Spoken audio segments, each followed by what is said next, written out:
For joining us here today.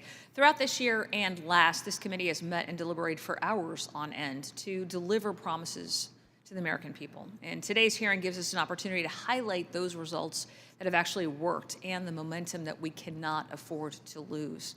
Before the 2017 Tax Cuts and Jobs Act, our tax code was actually pushing jobs, pushing research, and entire headquarters overseas. Corporate inversions were rampant, our tax base was eroding, and American workers were paying the price. The TCJA reversed that trend. It modernized our international tax system, it reduced incentives for base erosion, and most importantly, it made America a more attractive place to invest and innovate. This year, Congress has built on that success by passing the Working Families Tax Cuts Act. The tax package would strengthen and made permanent the international reforms that have been so central to American competitiveness. By establishing stable rates, we gave U.S. companies the long-term certainty that they needed to be able to invest here, to be able to hire here, and to be able to keep their innovative work in the United States. At the same time, we worked closely with the Trump administration to ensure that the United States maintains its tax sovereignty in the face of the OECD's Pillar 2 and digital services taxes. And I appreciate Treasury's progress toward a side-by-side arrangement that protects American workers and prevents foreign governments from imposing their taxes on U.S. businesses. This has been a core priority for this committee, and we must stay vigilant. Chairman Brady, it's great to see you Good back. to see you. I look at this picture every time that I'm in here, and while I love this picture, I really do think that the one that was presented to you by the Texas delegation, I hope you have that proudly displayed and would prefer to have that sometimes in here. Could we strike that from the record, Mr. Chairman? Prior to 2017, we saw constant inversions, capital lockout, and an international tax system that simply wasn't competitive. Chairman Brady, you were instrumental in crafting the TCJA. Can you speak on how TCJA's international provisions actually helped to reverse those trends and bring investments back to the U.S.?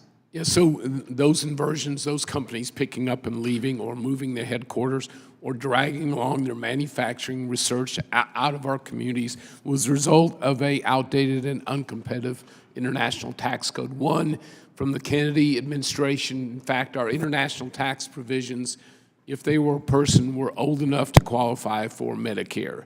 And as a result, we were seeing that those activities in a very negative way. What we knew is if we could make the corporate rate competitive again at 21%, if we could move from a worldwide taxation system to more of a territorial system, if we could put in place, which we did, safeguards against companies either exporting their profits to low-tax countries or importing their deductions to artificially lower their taxes here. If we did all that and combined it with incentives for an investment in the U.S., innovation in the U.S., and make us competitive, we knew we could reverse the damaging effect of inversions, and that's exactly what we did. But I think the work that you've done here in the One Big Beautiful Bill builds on that and makes it even harder for companies to justify those inversion-type activities. I predict we won't see tax-driven inversions as a result, again, of TCJA and the work